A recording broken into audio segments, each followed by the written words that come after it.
하나님의 말씀은 로마서 16장 20절입니다. 로마서 16장 20절 다 같이 한 목소리로 읽겠습니다. 시작.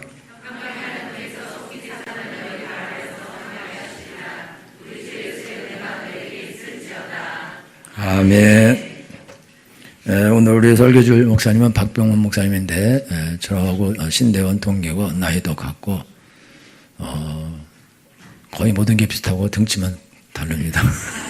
아주 유머러스하고 학식이 뛰어나시고 인품도 좋으시고 박학다식하십니다. 그래가지고 훌륭합니다. 나오실 때 할렐루야로 환영해 주시면 감사하겠습니다. 고맙습니다. 잠깐 기도하겠습니다. 하나님 아버지, 오늘도 귀한 하나님의 백성들이 예배하며 하나님의 음성을 듣고자 마음과 뜻을 모았습니다. 하나님의 음성이 들려지게 하시고 악한 마귀 사탄 우리의 생각을 침범하지 않고 뺏어가지 않고 하나님의 말씀이 그대로 들려지게 하옵소서. 예수님의 이름으로 기도드리옵나이다. 아멘. 교회학교 초짜 교육전도사님이 초등부 어린이들에게 설교하려고 시작을 했는데 본인도 서툴고 초등학교 학생들에게 복음을 전하기가 굉장히 힘듭니다. 이렇게 앉아 계신 분들은 조용하잖아요. 초등학교 학생들은 천지분간이 안 돼. 그래가지고 어떻게 할지 몰라가지고 막 하는데 그렇지 않아도 지금 굉장히 짜증나 죽겠는데 전도사님 그러는 거예요. 설교 시간에. 우리는 보통 설교 시간에 질문하면 안 되잖아요. 그러니까 왜 그랬더니 하나님은 하시고 예수님은 예신데 왜 성경에서 사람들이 부자지간이라고 하냐? 부자지간이 맞냐? 그런 거야. 왜 그러냐 그랬더니 하나님은 하시고 예수님은 예신데 어떻게 부자지간이냐? 이름이 하면 성씨가 같아야 되잖아. 그랬더니 뒤에 있는 초등학교 저 높은 학년이 뒤통수를 탁 치면서 야 임마, 서양에는 성씨가 뒤에 있는 거야. 그러니까 예수님, 하나님이라고 하니까 님자가 같지. 그러니까 형제지. 부자지간이 맞지. 그러니까 이제 이 학생이 하나를 알면 10개를 깨우쳐. 맞다. 권사님, 장로님, 목사님, 선생님 뒤에가 다 님자잖아. 그러니까 우리는 형제다. 우리는 같은 의미로서의 형제 자매로 성경에서는 말하는 겁니다. 이게 무슨 얘기냐면 이 형제라고 하는 단어는 델푸스라고 하는 헬라어인데 자궁이라는 뜻이에요. 그래서 한 자궁 안에서 태어난 사람이 형제 자매가 되는 겁니다. 그걸 사도 바울이 형제로 이렇게 단어를 가져오면서 그래서 저와 여러분도 처음 뵙지만 저보다 나이 많은 사람은 누님이고 저보다 나이 적은 사람은 동생이고 저보다 아버지 뻘은 아버지가 되고 이렇게 서로가 형제 자매가 되는 것입니다. 그러니까 교회라는 것이 생판 아무도 모르는 사람들이 이렇게 왔지만 서로가 형제 자매인 것은 하나님의 자녀들이기 때문에 그렇습니다. 그러니까 이게 교회 안에서도 굉장히 중요한 거예요. 그러니까 이게 남이 아니라고. 여러분, 저희 어머니는 옥천에 살고 계시는데 제가 1년에 한 10번 정도 가서 뵈요. 그런데 우리 교인들은 어머니는 10번 뵈는데 교인들은 새벽에도 보고 주일날 보고 수요기도에 보고 주일날 보고 이게 시도 때도 없이 보는 거죠. 이게 얼마나 가깝고 얼마나 친하면 그렇겠냐. 그러니까 우리가 형제 자매라는 것을 꼭 기억하고 우리가 믿음의 식구들인 것을 꼭 기억해 볼 필요가 있습니다. 예수님이 베드로와 야고보와 요한을 데리고 그 산에 올라가서 거기에서 모세도 보고 엘리야도 봤더니 이 베드로와 야고보와 요한이 눈이 뒤집힌 거예요. 저 밑에 내려가면 맨날 이상한 놈들이, 율법학자라는 놈들이 시비 걸고 예수님이 어떻고 저떻고 막 얘기하는데 산속에 올라가 보니 얼마나 좋은지. 여기서 초막셋을 짓고 여기서 살자. 그랬더니 예수님이 뭐라 그래요? 우리 내려가자. 그래서 내려왔어요. 자, 불교는 산에 있다가 지금 다시 내려옵니다. 불교는 처음에 산속에 다 가 있어요. 제가 요즘에 글을 하나 쓰는데 내가 화나는 이유 20가지. 내가 어떨 때 화날까 이렇게 계산을 해서 지금 써놨는데 지금 20 몇 가지가 넘었어요. 그 중에 하나가 뭐냐면 내가 화나는 게 있어요. 그게 뭐냐면 우리나라의 명산이라고 하는 그 좋은 산에 가면 다 뭐가 있어요? 절이 있어요. 여러분, 제가 사는 북한산을 올라가 보면 암자 같은 게 굉장한 경치 좋은 최고의 자리에 다 암자가 있어요.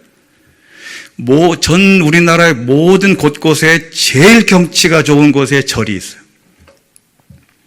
여러분, 서양에서는 종교 집단이 그런 데다가 집 안 짓습니다. 그러면 안 돼요.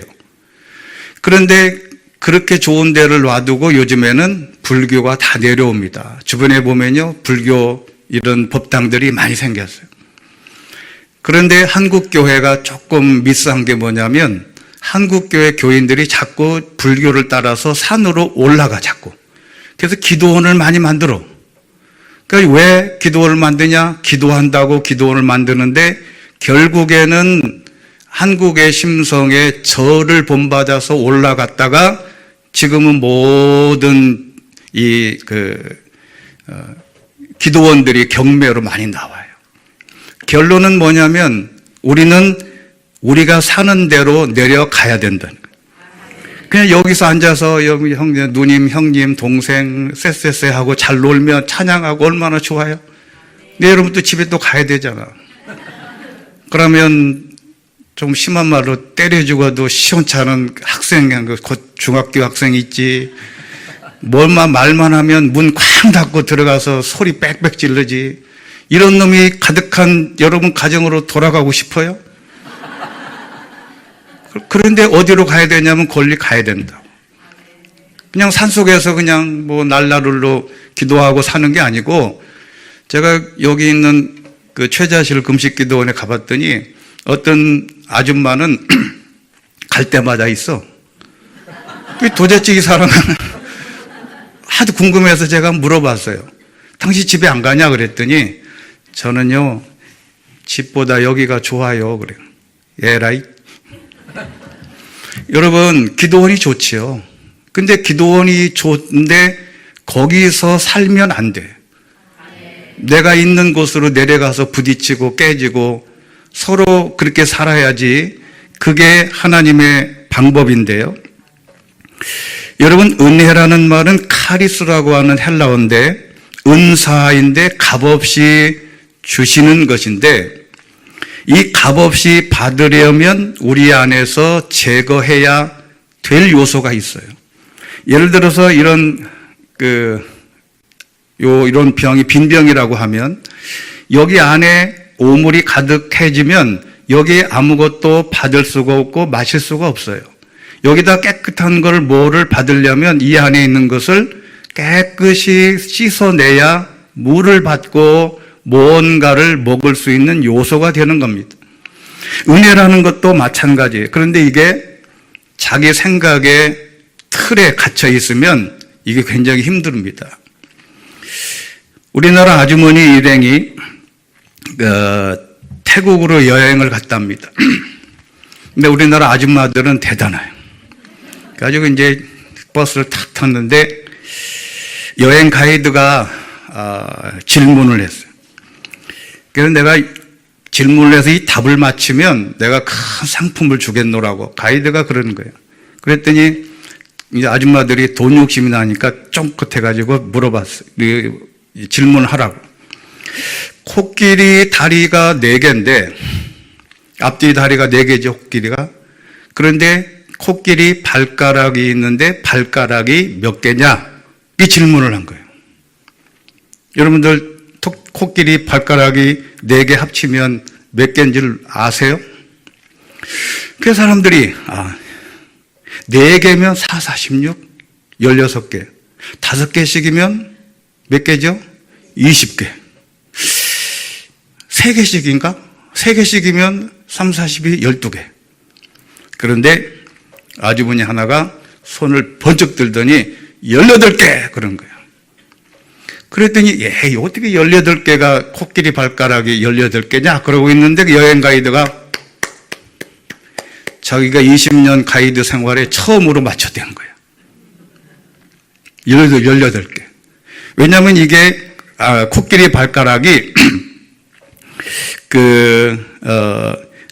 발가락이 5개씩 코끼리 앞발은 5개고, 뒷다리는 4개씩이랍니다.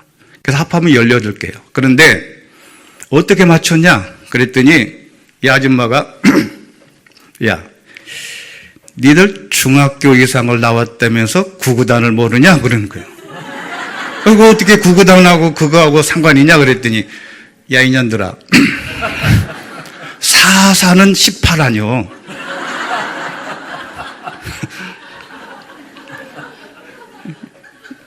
사사는 뭐예요? 16인데, 이 사람은, 자기 딴에는 4사는 18이라는 거예요. 정답은 맞았지. 그런데 뭐가 틀렸어요? 과정이 틀렸는데 그 과정을 그대로 적용하면 인생이 망치는 거예요. 여러분, 교회 안에서도 희한한 사람들이 있어요. 그게 뭐냐면 자꾸 4사는 18이라고 하는 사람이 있어. 그러면 안 돼요. 정확한 걸 얘기해야지. 남들은 다 4사는 16이라고 알고 있는데 본인만 18이라는 거예요. 그럼 뭘 얘기하려고 그러면 그렇게 하면 안 된대. 왜? 자기 딴에는 이게 맞거든. 근데 그게 맞는 게 아니라니까. 그러니까 이게 뭐냐면요. 우리가 어떤 신앙생활을 하는 것도 자기 수준에 맞도록 수준에 맞는 신앙생활을 하는 사람이 있어요. 근데 자기 수준이 높으면 괜찮은데 아주 낮으면서 높은 줄 아는 거지. 그래서 신앙생활은요, 과정이 중요합니다. 과정이 중요해. 예를 들어, 목사님, 나 오늘 기도 안 했는데 내가 로또 1억 됐어요. 그거 잘못된 거예요. 과정이 잘 돼야 그 결과가 올바른 것입니다. 자, 우리가 은혜를 가로막고 그릇을 깨끗이 씻어내려면 은혜를 가로막는 것들 첫 번째는 죄의식입니다. 요한복음 1장 12절에 영접하는 자 곧 그의 이름을 믿는 자들에게는 하나님의 자녀가 되는 권세 오소리티를 주셨는데 우리는 죄의식 때문에 항상 머릿속이 복잡해. 여러분, 죄 안 짓고 사는 사람이 얼마나 있겠어요? 내가 하나님의 자녀라고 하면서 그렇게 죄를 먹고 마시냐? 넌 교회 가서 거룩한 입으로 하나님을 부르고 너는 동네 가서 노래방 가서 거룩한 입으로 술 먹고 노래하냐? 너는 거룩하다고 교회 가서 거룩한 척 하면서 상대방 만나면 그렇게 사기치고 거짓말하고 이상한 짓 하냐? 너는 죄인이다. 너는 하나님의 자녀냐? 계속 죄의식이 나를 억눌러요. 제가 포항에서 목회할 때 48살 된 여자 집사님이 부흥회 때마다 매일 그렇게 죽상을 하고 눈물을 흘리고 울어. 그래서 남편이 속을 썩이나. 얼굴이 항상 그늘이 돼. 자기 두 딸은 좋은 대학 다니고 남편은 포항제철 과장이고 가정에는 문제 없고 돈도 많고 걱정이 없어 보이는데 이 양반이 교회만 오면 죽상이에요. 그래서 하루는 신방 가서 물었어요. 집사님은 외모나 모든 부분에 우리가 보기에는 다 문제가 없는데 왜 이렇게 얼굴이 죽상이냐? 교회에 오면 왜 기쁨이 없냐? 도대체 이유가 뭐냐? 그 얘기를 안 하는 거예요. 얘기 안 하면 더 궁금하잖아. 그래도 얘기해보라고. 그랬더니 한참 머뭇머뭇하더니 이렇게 얘기하는 거예요. 목사님, 제가 딸이 둘인데 젊을 때 아들 낳으려고 중절 수술을 4번을 했대. 이 사람이 나이가 들고 애들이 대학교 들어갔는데 그 젊을 때 아이를 4번을 중절 수술해서 아이를 떼내고 난 것이 일생을 자기를 억누르는 거예요. 죄의식이. 뭐만 하면 너 같은 년이 뭐 애가 죽이고 애 죽인 년이 뭘 기도하고 뭘 하랴. 자꾸 사탄이 그걸 공격하는 거예요. 그 점을 자꾸 너 죄인이잖아. 너 잘못했지. 자꾸 시비를 거는 거예요. 여러분 이 죄의식을 로마서 8장 1절 말씀해 보면 그리스도 예수 안에 있는 사람은 결코 정죄함이 없다 그랬어요. 죄의식에서 벗어나야 됩니다. 어떤 죄를 짓든지 더러운 세리 손가락질을 당했던 세리 삭개오도 예수님이 용서해 주셨어요. 웃음 팔고 몸을 팔던 더러운 창녀도 용서해 주셨어요. 예수님의 십자가 못 박힐 때 살인강도 그 사람도 예수님이 바로 용서해 주셨어요. 문제는 내가 은혜를 가로막는 것 중에 죄의식이 있으면 하나님의 은혜가 오다가 다 멈춥니다. 그러니 내가 어떤 죄를 지었든 그 모든 죄의식을 예수 그리스도의 보혈의 피로 깨끗이 씻어내시기를 바랍니다. 여러분, 가장 죄를 씻어내는 강력한 세제는 예수님의 피입니다. 여러분 여자분들은 아시죠? 퐁퐁 해가지고 다 거품 내가지고 물을 해면 뽀드득뽀드득하게 싹 씻겨나가면 얼마나 기분이 좋게요. 죄의식도 똑같습니다. 예수 그리스도의 보혈의 피로 깨끗이 씻어내면 모든 것이 정결하게 되는 줄로 믿습니다. 두 번째는 은혜를 가로막는 것들 중에 두 번째는 교만입니다.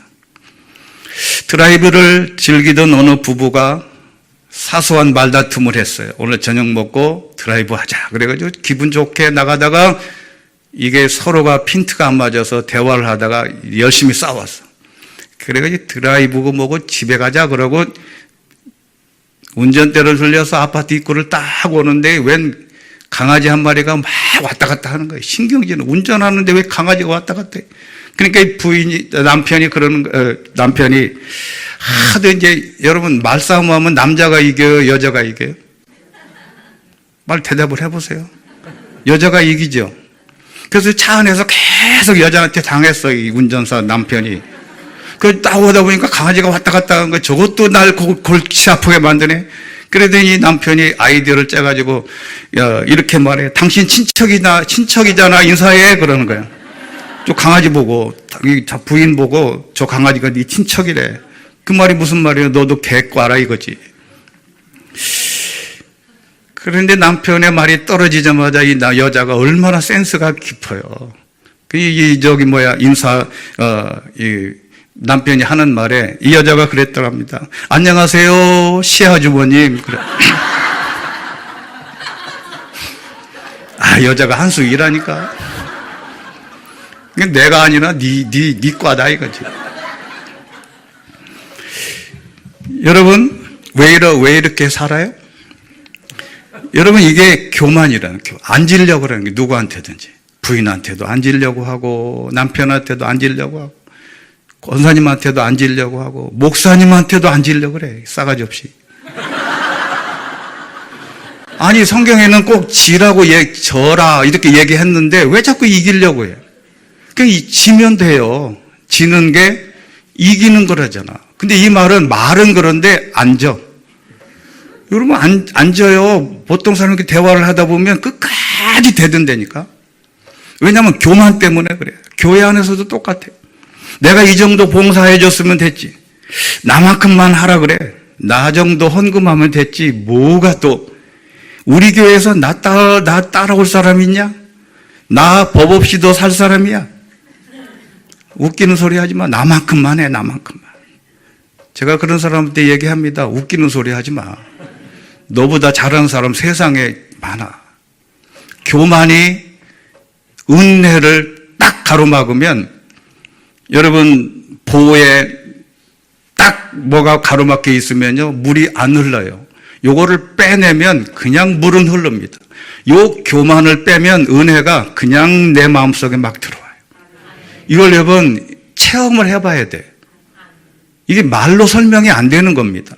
그러니까 이게 은혜를 받으려면 내 교만을 완벽하게 제거해야 돼요.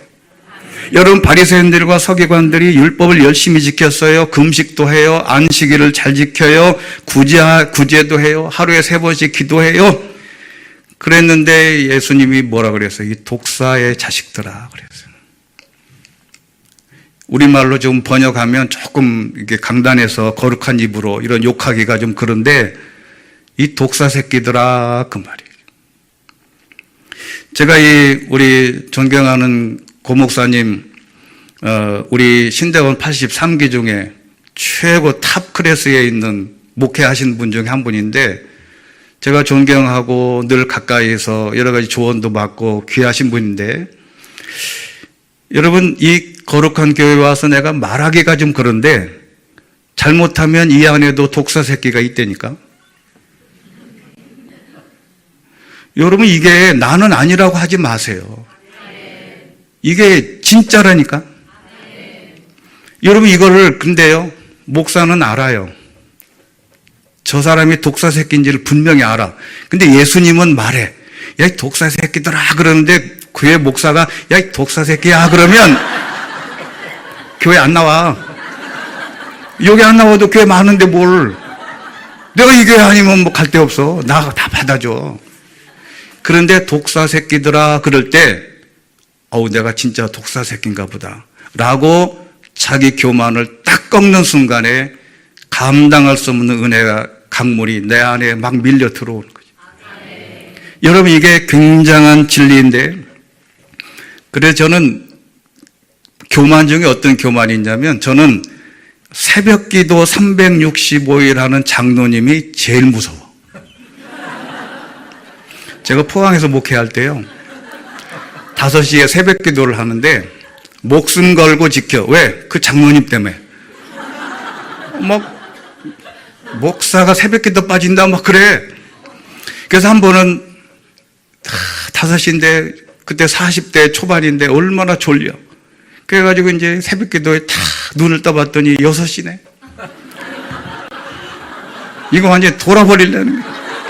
왜? 하나님은 둘째치고 그 장로님이 어떻게 나올까?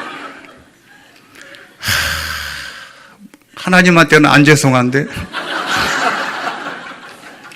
아니나 달라 6시 딱 됐는데 그때는 핸드폰이 없잖아요. 전화벨이 울리는 거야. 저거는 장로님이다.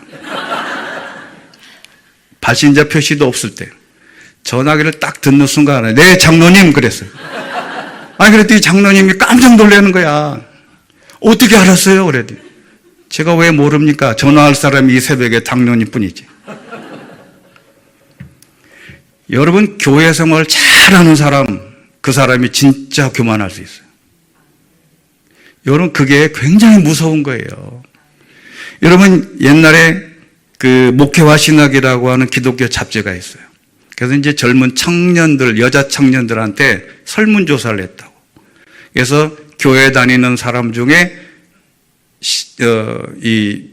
그런 사람 시어머니를 안 만났으면 좋겠다고 하는 사람이 누구냐? 그랬더니 정답이 뭐냐면 심야 기도하는 그리고 새벽 기도하는 권사님이래. 이거 왜 그렇겠어요? 시어머니가 새벽 기도하고 금식 기도하고 심야 기도하면 내세울 게 그거밖에 없어. 그러니까 젊은 며느리가 딱 들어왔는데 며느리는 대학도 나왔지, 얼굴도 이쁘지, 젊지. 한 가지 부족한 게 뭐예요? 새벽 기도 안 하는 거야. 그러니까 계속 새벽 기도 안 한다고만 얘기하는 거예요. 그것만 자기 권위를 세우는 거지. 여러분 새벽 기도하는 게 자랑하지 않을 요소는 되지만 자랑할 것도 아니에요. 새벽기도 열심히 나오고 가다가 남의 집 담벼락에 있는 호박 따갖고 간다니까. 여러분 옛날에 시골에요. 이거 담벼락에 다 호박 심잖아. 이렇게 쭉 올라와. 그러면 그 새벽에는 누가 일어나 아무도 안 보지. 그래서 새벽에도 일찍 가다가 어루서루만 아무도 안 보는데 가서 살짝 가방에다가 따갖고 가는 거예요. 여러분 그게 무슨 새벽기도 하는 게 의미가 있어요? 여러분 이게 굉장히 중요한 건데 바로 교회는 섬기라고 되어 있는데 교만은 나를 바라보라는 신호다. 이건 안 된다. 이게 교만을 빨리 내려놓으면요 은혜의 강물이 내 가정으로 내 삶으로 싹 들어옵니다. 세 번째는 은혜를 가로막는 세 번째 장애물은 게으름이에요. 여러분 도둑질하는 사람은요 굉장히 부지런해. 왜? 새벽에 가서 만나고 해야 되니까. 어느 청년이 짜장면 한 그릇을 시켰답니다. 그랬는데 이제 혼자 무료하게 짜장면을 그냥 어차피 먹어야 되니까 한 반쯤 먹었는데 아니 짜장면에서 바둑돌이 나오네. 이거 심심하던 차에 큰 건 하나 걸렸다. 그래서 카메라로 사진 다 찍고 짜장면집에 전화했어요. 주인장 받고 이게 짜장면이야 뭐야? 너희들 이제 다 죽었어. 이제 인터넷에 올리고 손해배상하고 이거 어쩔 거야?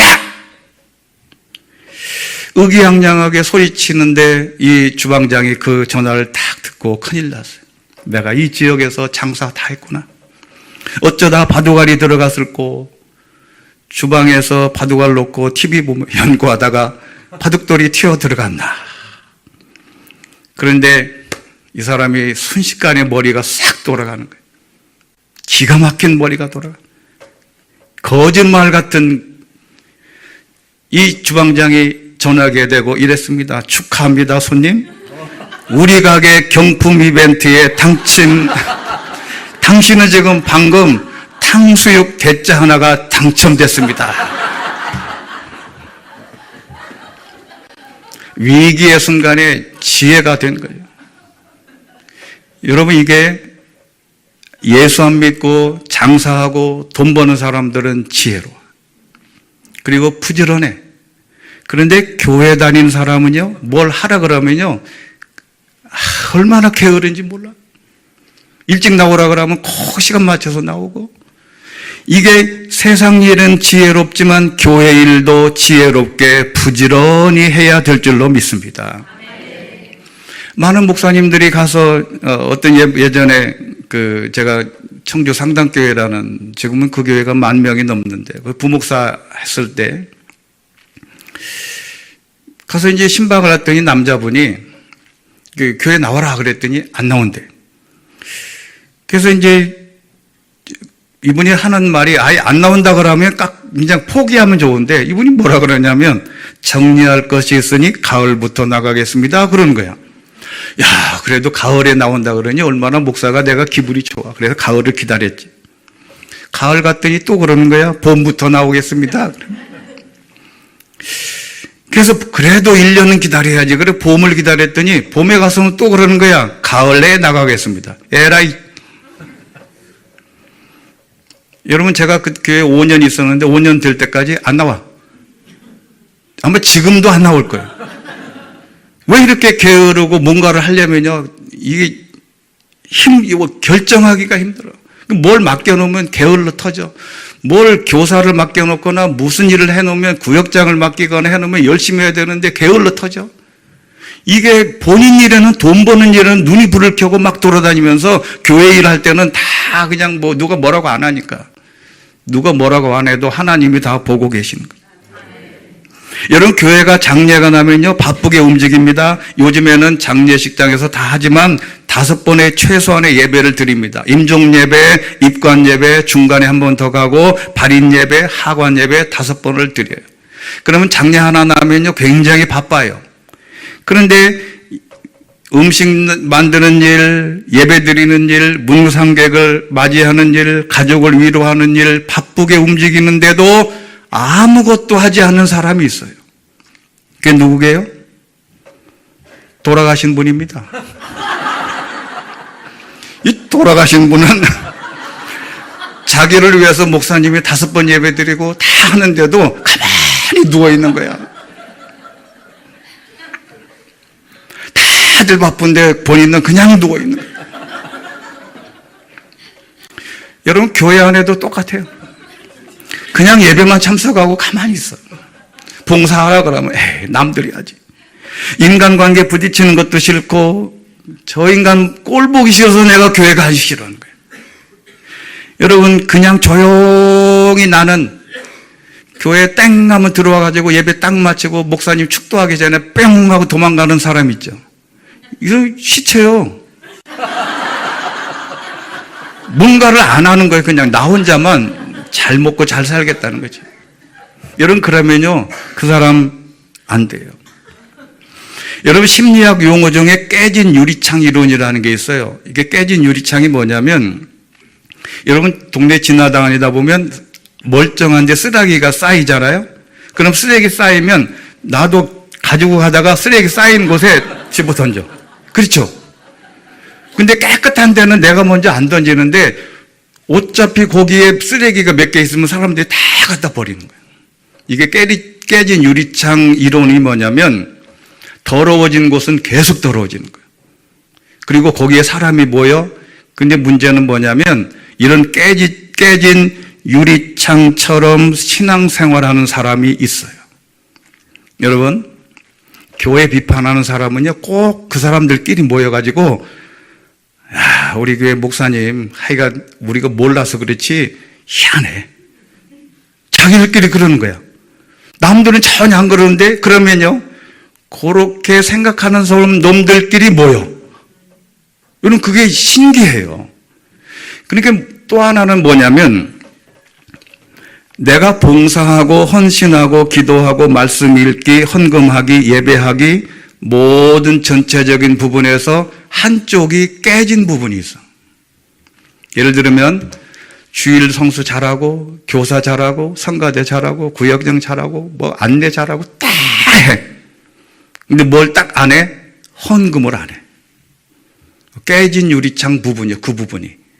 그럼 거기에 마귀가 꼬이고 거기에 희한하게 그 부분으로 인해서 시험당해. 그래가지고 목사님이 헌자만 나오면 겸기를 해. 우리 목사님은 헌금 얘기를 너무 해. 깨진 유리창, 그 부분에 사탄이 꼬이지 않도록 오늘 말씀에 뭐라 그래요? 오늘 말씀에 사탄을 발로 밟아라. 여러분, 천주교 혹시 가본 적이 있어요? 천주교 한번 가보셔. 오늘 주변에 있으면 천주교를 한번 그 예배당 그 주변에 가보시라고. 거기 보면 희한한 여자분이 이렇게 있어요. 그게 누구예요? 마리아 분이 이렇게 서 있어요. 근데 제가 어느 날 그 마리아를 보고 깜짝 놀랐어요. 다 있어요. 다 모든 천주교의 마리아상을 보면 밑에를 딱 보면 그 마리아가 뱀을 밟고 있어요. 뱀을 딱 밟고 있어요. 그 밑에 뱀을 딱 밟고 있어요. 여러분, 그걸 처음에 제가 한 10년 전에 봤는데요. 가까이가 우리는 천주교를 안 가보잖아. 근데 마리아가 뱀을 밟고 있다. 이게 무슨 얘기냐면 뱀을 여러분이 밟아야 되는 거지 뱀이 나를 둥둥 감도록 만들면 안 돼요. 어느 부분에 있어서 깨진 부분이 있으면 그 부분으로 들어온다니까. 그 부분으로 파고 들어와서 나를 점점 더 깨지게 만들어요. 그래서 예수님을 위해서 바쁘게 게으르지 말고 맡겨진 일은 열심히 해라는 거예요. 그 다음에 마지막 네 번째 은혜를 가로막는 마지막 장애물은 욕심입니다. 그건 다 아는 건데요. 근데 욕심이라는 게 희한한 겁니다. 누가복음에 보면 부자 이야기가 나와요. 그 부자가 뭐라 그러냐면 지금 있는 창고를 부수고 더 크게 지어서 내 모든 곡식과 물건을 거기에 쌓아두겠다. 그리고 나서 내 영혼에게 말하겠다. 영혼아, 여러 해 쓸 물건을 많이 쌓아두었으니 편히 쉬고 먹고 마시고 즐겨라. 이게 편히 쉬고 먹고 마시고 즐겨라. 이게 세상 문화입니다. 여러분이 왜 돈을 많이 벌려고 그래요? 편히 쉬고 먹고 마시고 즐기려고 하는. 이게 바로 욕심이에요. 그런데 하나님이 뭐라 그러셨냐면 오늘 밤 내 영혼을 내게서 찾을 건데 그러면 이 재물이 다 네 거가 되겠냐? 여러분 아무리 돈을 많이 벌어도 하루에 5끼 먹으면 위장 탈이 나서 죽어요. 하루에 딱 3끼만 먹어야 돼. 그것도 소량으로. 그런데 이걸 욕심을 부려서 더 먹으면 위장에 탈이 나. 세상의 모든 이치가 다 그래요. 내가 어떤 부분에서 성경에서는 의에 줄이고 목마르라 그랬지 먹을 것을 배고프다는 의미로 그 말을 한 게 아니에요. 의라는 게 뭐예요? 착한 일, 좋은 일, 하나님을 위해서 하는 일에 목마른 사람이 복이 있는 거예요. 근데 이게 성경의 마태복음 6장 33절 너희는 먼저 그의 나라와 그의 의를 구하라. 이게 성경의 진리인데 먼저 그의 나라와 그의 의를 구하는 이 삶이 쉬운 일이 아닙니다. 엄밀하게 따지면 여러분 직장생활 다 그만두고 교회 와서 열심히 살아야 돼. 근데 그렇게 할 수 있어요? 못합니다. 근데 뭐냐면 그렇게 하라는 게 아니고 먼저 그의 나라와 그의 의를 구하라고 하는 것을 내 마음속에 잘 명심하고 살아야 될 필요가 있어요. 그래서 웬만하면 욕심을 다 내려놓고 내가 하나님께 우리가 돈 버는 일도 뼈 빠지게 그래서 저는 요즘에 가수들이 탤런트들이 나이 70 넘어서 간증하고 다니는 사람을 별로 안 좋아해. 젊을 때는 드라마 찍고 잘 나가고 자기 건강할 때 몸하고 다 돌아다니다가 이제 불러줄 데가 없으니 교회 와서 간증하고 있는 거예요. 저는 그게 좋게 보지 않습니다. 여러분 이렇게 젊을 때 내가 건강할 때 내가 힘 있을 때 내가 정신력이 빨빨할 때 지난주에 성경 어디 읽었더라 아무리 생각해봐도 생각이 안 나. 그래도 하는 것도 좋지만 내가 팔팔하고 젊고 여기 청소년들 있으면 나 이 사람들이 대단하다고요. 팔팔하고 쌩쌩하고 뭔가를 팔팔하고 팍팍 돌아갈 때 하나님의 일에 대해서 열심히 하고 뭘 해야지. 다 이제 이빨 빠진 호랑이처럼 할 데가 없으니까 교회 와서 얼쩡거리고 그러는 거는 안 돼요. 내 몸을 바쳐서 젊을 때는 그냥 내 몸 바스라져라 돈 벌고 열심히 하다가 내 몸 힘들고 이제는 더 이상 힘도 없을 때 교회 일 좀 해볼까? 웃기는 소리 하고 있는데. 그러지 말고 욕심을 줄이고 하나님의 일에 욕심을 낼 수 있게 되기를 주의 이름으로 축원합니다. 어느 교회 앞에서 자파상을 하고 있는 사람이 새로 부임한 목사님이 설교를 잘한다고 상점 찾아오는 사람들에게 물건 사러 온 사람들에게 칭찬하는 거야. 저 새로 오신 목사님이 계신데 저분 설교 잘해. 저분 설교 잘해. 하도 그러길래 어떤 손님이 가서 물었대잖아요. 아니 당신 지난주에 목사님이 어떤 설교를 했길래 그렇게 설교를 잘하냐고 칭찬하냐 그랬더니 이분이 그러는 거예요. 아니요 나 교회 가본 적이 없어요. 그러는 거야. 아니 근데 당신은 목사님 설교도 한 번도 안 듣고 교회 가본 적이 없는데 그분 목사님이 설교 잘하는 줄을 어떻게 하냐? 그랬더니 이 자파상 주인이 명언 중에 명언을 했어요. 뭐라 그랬냐면 이렇게 얘기했습니다. 그 교회 새로운 목사님이 오신 후에 그 교회 다니는 사람들이 재촉하지 않아도 와서 외상값을 갚아요.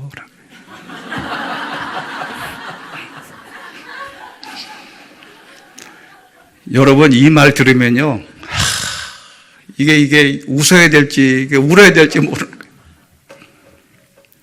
교회 와서 거룩한 척하면서도 외상값 안 갚고 그것도 외상값도 많은 거 아니에요. 콩나물값 그거 깎으려고 대들고 얼마나 욕심이 많은지 몰라요. 여러분 하나님의 교회의 신앙생활 잘하면 외상값부터 먼저 갚아야 돼. 그럼 가다가 다 갚아요. 아니, 외상값 있으면 갚으시라니까. 그거 안 갚고 막 욕심내가지고, 그리고 콩나물값 같은 거 깎지 말아요. 아파트 10억짜리는 1억 깎아도 되는데, 콩나물값 1,000원 중에 100원 깎지 말라고. 교회 가서는 막 걸음 같이 가놓고, 가서 시장 바닥에 있는 할머니한테는 깎아달라고. 그거 깎아가지고 뭐 헌금할 것도 아니면서. 여러분, 이게 하나님의 교회가 하나님의 말씀으로 욕심을 줄이고 하나님의 일에 대한 욕심을 갖는 것을 전제로 하되, 이제는 중요한 건 뭐냐면, 마지막 결론은 이 모든 것을 스스로 깨달아야 돼요. 나이 20살이 넘으면요, 뭐라고 얘기하면 뭐라 그래요? 꼰대라 그래, 꼰대. 아버지가 뭐라 그러면 아버지가 뭘 알아? 기성세대고. 엄마가 뭐라 그래? 엄마가 뭐라 그래? 그럼 너는 아는 게 뭐냐? 그 지도 아는 게 없어. 그런데 뭘 알아? 그 자꾸 누군가가 지적을 해줘야 되는데, 그 지적을 제일 잘하는 사람을, 잘할 수 있는 사람이 누구냐면 저는 목사라고 생각해요. 근데 그걸 지적하잖아? 안 나와. 교회를 아예 안 나와버려. 여러분, 교회 내에서도요, 목사의 이 마음이 열불이 날 때가 있어. 저거 저렇게 하면 안 되는데, 그러고 있거든. 근데 그걸 누가 몰라. 못해, 말을. 여러분, 누군가가요, 옆에서 누군가가 조언을 하고 말을 하면요, 기분 나쁘지요. 근데 스스로 깨닫고, 아, 그렇구나 라고 깨닫기 전에는 이게 방법이 없어. 제가 아세아연합신학대학교에서 교회사를 이제 수강하다가, 거기 유명한 김기용 교수라는 분이 있어요. 이야기 교회사라고 하는 우리나라의 기독교 서적 중에는 저는 최고라고 생각해요.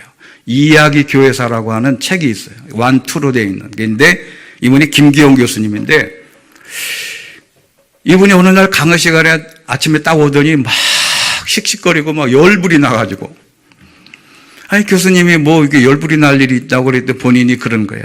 거기가 오늘 지하철을 타고 내가 학교로 출근할 때 지하철에서 봉변을 당했다는 거예요. 그 무슨 봉변을 당하냐 그랬더니, 지하철을 딱 타고 앉아 있는데 웬 할아버지가 타시더래. 그래가지고 얼른, 자기도 교수고 목사고 선진, 말하자면 신앙인이라, 우리 할아버님 앉으세요 그런 거야. 그랬더니 웬만하면 감사합니다 그러고 앉아야 되는데, 그 할아버지가 서 있는 교수님을 빤히 쳐다보더니 말을 하나 이렇게 있더래. 그 왜요 그랬더니, 이 할아버지가 그러는 거예요. 내가 어디 봐서 너보다 더 나이 많아 보이냐 이놈아.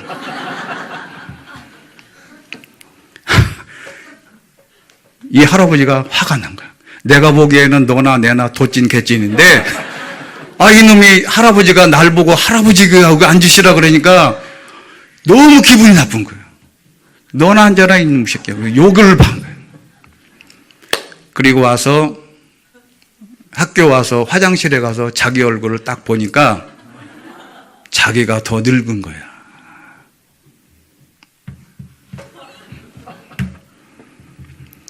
여러분, 남 충고하지만 그 사람이 진짜 더 문제가 있는 거예요. 이 얘기 무슨 얘기냐면, 스스로 자기를 깨닫기 전에는 안 돼요. 그래서 저는 웬만하면 지하철 타면 양보를 안 합니다.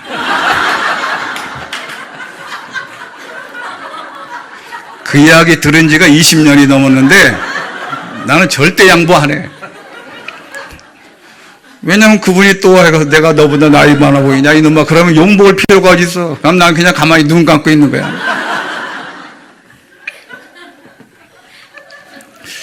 결론이 뭐냐면요, 누가 뭐라고 하기 전에 스스로 깨달으면 진짜 신앙인이 되는 거죠.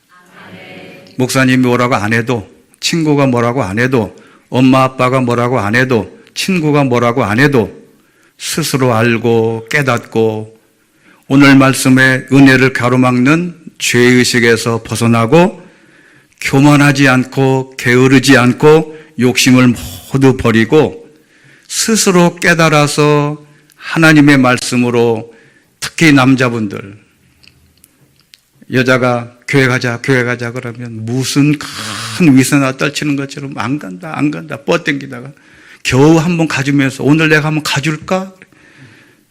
에라이.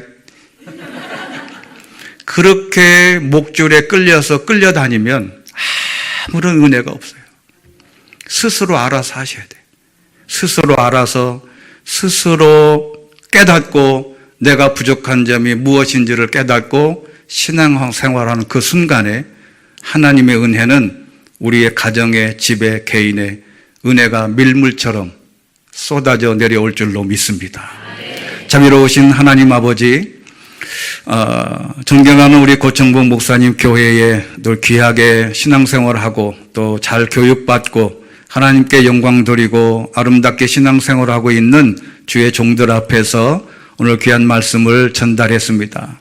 하나님 아버지, 그러나 이 말씀이 우리가 하나님의 말씀이 아닌 또 세상 것이라고 하면 다 제거해 주시고 오늘 들은 말씀 가운데 한 가지라도 기억나는 것이 있다면 스스로 깨닫고 결단하고 말씀으로 충만해져서 우리가 사는 날 동안 은혜의 강물이 우리의 가정에, 개인의, 우리의 삶에 넘쳐 흐를 수 있도록 은혜 내려 주시옵소서. 예수 그리스도 이름으로 기도드리옵나이다. 아멘. 할렐루야. 네, 유머가 넘치는 목사님 줄 알았는데 이럴 줄을 몰랐네. 우리 한 감사 영광의 박수. 네. 할렐루야. 감사합니다. 내가 만난 목사님 중에 제일 유머러스하고 제일 아주 훌륭하고 좋으신 분입니다. 정기적으로 모셔서 우리 다 같이 일어나서